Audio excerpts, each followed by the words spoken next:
I'm not a psychologist. It's hard to put my feelings into words. Hi kind friends, welcome to RebeccaKelsey.com. Today I'm going to be doing a video on the topic of no one understands me. That feeling that so many people experience.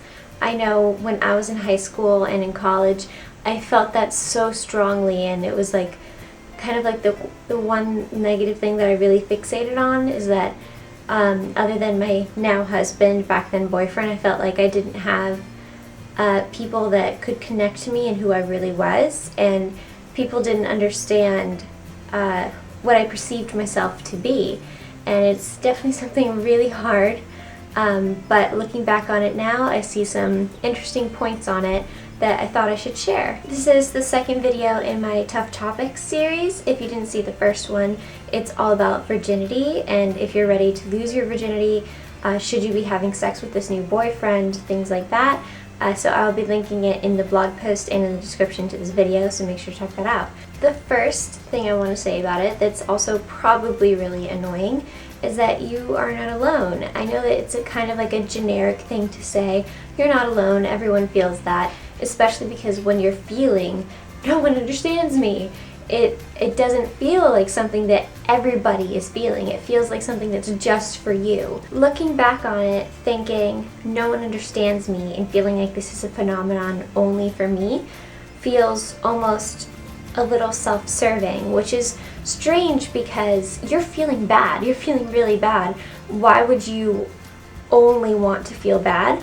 But I think a part of me in high school kind of wanted to feel bad. I wanted to feel, not everybody does of course, but I feel like me, I wanted to almost feel isolated to give a reason as to why I feel so alone when I'm not alone. It's a hard feeling to describe, but I think part of the reason why I wanted to feel like this is only my problem is to explain why I feel so lonely when there are so many people around me. When in reality, probably everybody you know at that age feels alone. In a way, it could still be impossible to be understood, even if you reach out to others and say, I feel misunderstood, and they say, oh, I feel misunderstood too. Even if you both bond in the fact that you're misunderstood, it's unlikely that you'll actually be able to find someone that will totally understand you. And again, that's something that everyone is going to have. No one is going to understand your soul as deeply and profoundly as you do. Excuse your butt. It's kind of like this saying I saw on Tumblr, you know my name but you don't know my story. Let me start over. I was totally screwing with what I was trying to say. Even if you find people that you can connect to, it's probably not likely that they're going to understand your full story. And that's actually a good thing. It's good to keep parts of yourself private and only for you, and it's impossible for everyone to totally understand every aspect of you, because point 3, you don't even understand yourself yet.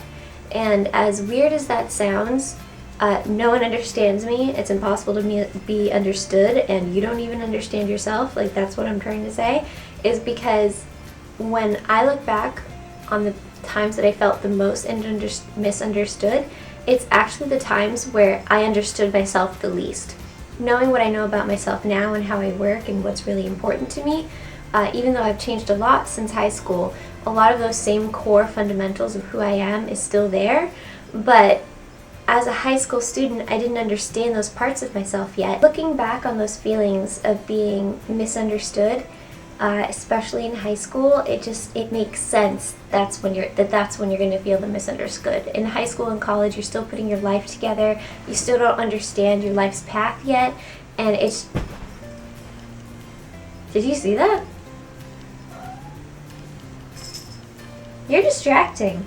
You still don't understand your life path yet, where you need to go, where you should be going, and it's fine to not understand that yet. I feel like a lot of the reason why we also feel like no one understands me is because everyone is constantly saying you should understand yourself. You should know what you're going to do in college. You should have your major picked out. You should know what you're going to do after college. You should know what you're going to do 10 years from now. What's your 10-year plan? Like, who should know that? When you're only 15 years old, it doesn't make sense. So if you are in high school or college and you are feeling these feelings, I just want you to know that it's totally normal to feel misunderstood, it's actually pretty common to feel misunderstood. A lot of people around you are feeling those same feelings. And it's okay to feel these feelings because there's a lot more that you're going to learn about yourself down the road. And when you look back, you're going to understand why this was happening to you. And it's going to feel better. You're going to get better. The phrase, "it gets better," is so true because it is. You do get better, it gets better, and you're going to find yourself. In the meantime, here are 2 tips that really helped me through that hard part of my life that I think can really help you too. The first one is journaling. And I am not saying a public blog, even though I did go that route a few times. I had a lot of live journals, which doesn't even really, well, I guess live journal still exists. Does it? I think it does. When I was in high school, I launched a live journal, several of them in fact. And when I was trying to journal my feelings, knowing that people could read it, I changed how I felt and what I wrote down, and I totally kind of lied or twisted the truth to make my life seem a lot more dramatic. So I would suggest not using a public journal if you're trying to really get these feelings out.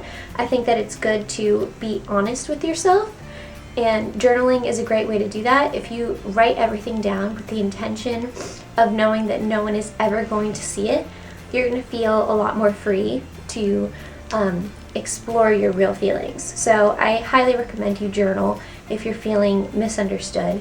And also, my second recommendation is to have your own mantra. This helped me a lot in college.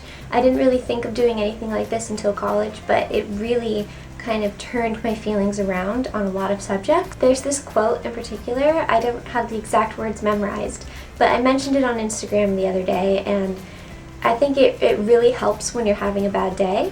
It goes something along the lines of, if you feel like it's the end of the world, don't worry, it's already tomorrow in Australia.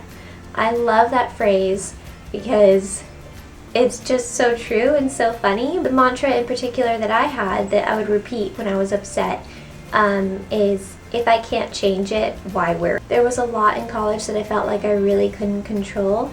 And this particular phrase, whenever something would come up that I couldn't control and I felt powerless, I would think this: if I can't change it, why worry?